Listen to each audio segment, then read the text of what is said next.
자, 나오미 작전의 의도는 무엇이었을까? 자, 나오미 작전이에요. 나오미의 작전. 자, 나오미의 작전을 떠오르면, 여러분, 말씀드리면 어떤 생각이 떠오르시나요? 이제 나오미가 룻에게 뭔가 명령한 내용이 있죠. 자, 근데 그 명령이 과연 어떤 의도 때문에 그런 명령을 했을 것인가?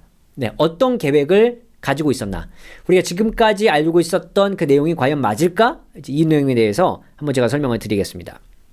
자, 이 본문이에요.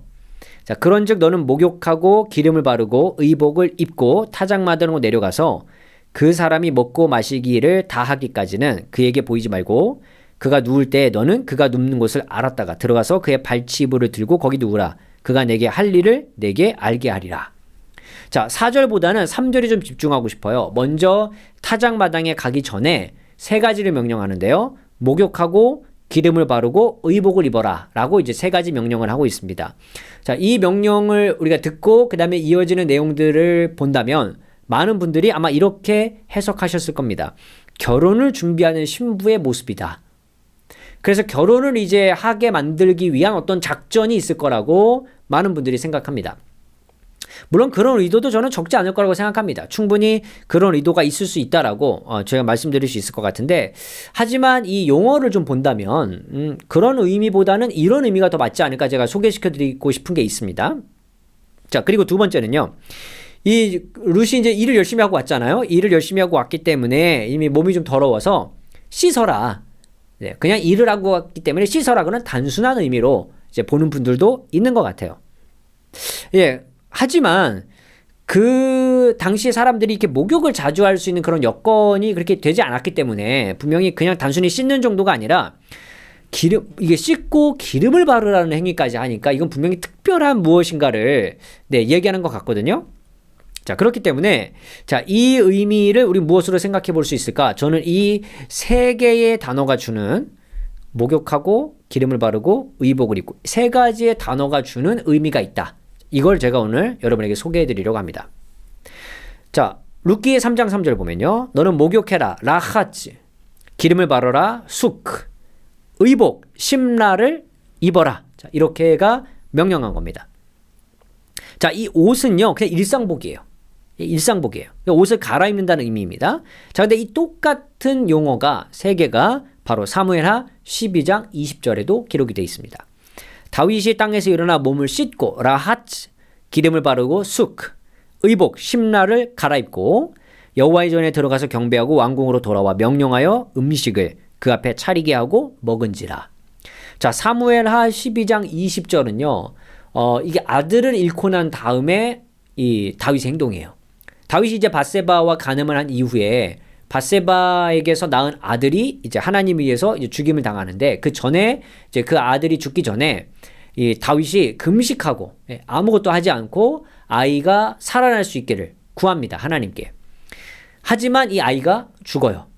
그런데 신하들이 그 사실을 왕에게 말하기를 굉장히 두려워합니다. 왜냐하면 지금 왕이 아들이 살아나기를 바라고 있는데 아들이 죽었다는 사실을 알게 되면 왕이 굉장히 열받을 수도 있잖아요. 그래서 뭐 쟤 그냥 죽여라 이렇게 하면 이제 죽을 수도 있는 상황이기 때문에 분명히 말하기가 쉽지 않았을 거예요. 근데 그런 이제 수군수군됨을 다윗이 눈치채고 아들이 죽었냐고 묻고 신하들이 그렇다고 말을 하니까 그 다음에 한 행동이 바로 이거예요. 몸을 씻고 기름을 바르고 의복을 갈아입고 그 다음에 하나님께 경배하고 와서 뭘 하냐면 음식을 먹습니다. 그전에는 음식을 먹지 않았어요. 금식했는데. 자, 이런 행동을 본다면 몸을 씻고 기름을 바르고 의복을 바르는 것은 분명히 이전에 있던 행동을 벗어나 새로운 행동으로 나아가기 위한 어떤 단계라고 볼 수 있어요.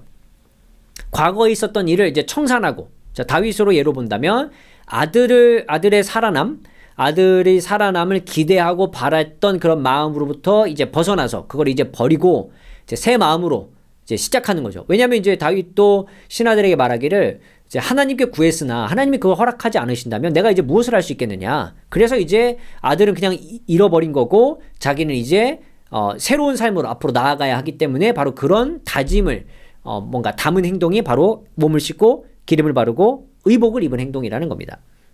자, 그렇기 때문에 지금 이 룻의 행동도 이 나오미가 룻에게 이런 말 한 것, 목욕하고 기름을 바르고 의복을 입으라. 물론 이것이 이 보아스에게 잘 보이기 위한 행동일 수도 있어요. 전 당연히 그런 의미도 있다고 생각합니다. 하지만 이렇게 사무엘하와 비교해서 봤을 때는 이제 룻과 함께 남편들을 다 잃고 이방 땅에서 이제 고향으로 돌아왔지만 아직도 여전히 슬픔이 있고 그 다음에 힘겨움이 있고 외로움이 있죠. 그래서 이제 옷을 갈아입고 목욕하고 기름을 바르고 어떤 이런 행동들을 통해서 이제 과거를 떨쳐버리고 이제 새롭게 시작해라. 그 새롭게 시작함에 저 보아스가 너의 삶에 큰 영향을 미칠 것이다 라고 이제 생각을 하는 거죠. 그렇기 때문에 이 의미는 나오미의 작전의 의도는 이제 보아스와 잘됨도 당연히 있겠지만 너의 마음가짐, 이제 룻이 가지고 있었던 마음가짐, 과거를 떨쳐버리고 새로운 삶을 시작해도 된다. 그래서 과거에 얽매여 있지 말아라 라고 하는 어떤 나오미의 깊은 마음을 표현하는 것이 바로 이런 용어가 아닐까 싶습니다.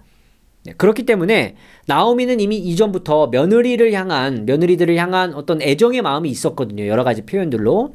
그리고 이제 끝까지 쫓아온 룻을 향해서도 분명히 애정의 마음을 계속 갖고 있었던 거예요. 그런데 그것이 이제 바로 이런 용어들을 통해서 표현이 됐던 겁니다. 그리고 그 말을 분명히 충분히 이해했을 거고, 그래서 단순히 뭐 가서 유혹을 해라 이런 의미가 아니라 어머니의 말을 따라 이제 과거에 있었던 남편의 삶, 그다음에 그 남편의 죽음, 그다음에 힘겨웠던 시간들 다 떨치고 이제 새로운 삶을 살아가기 위해서 이제 보아스와의 관계를 어떻게 가져야 할지를 이제 뭔가 기대함으로 살아가게 되는 그런 모습의 변화점이 바로 이 본문을 통해서 또 이 나오미의 명령, 이 작전을 통해서 이루어졌다라고 생각해 볼 수 있다는 겁니다.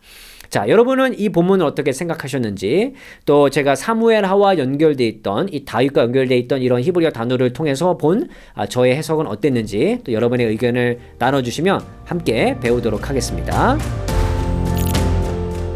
오늘의 컨텐츠가 도움이 되셨다면 유튜브 멤버십이나 네이버 프리미엄 컨텐츠 오늘의 구약 공부를 구독하신다면 구약을 더 깊이 배우실 수 있습니다.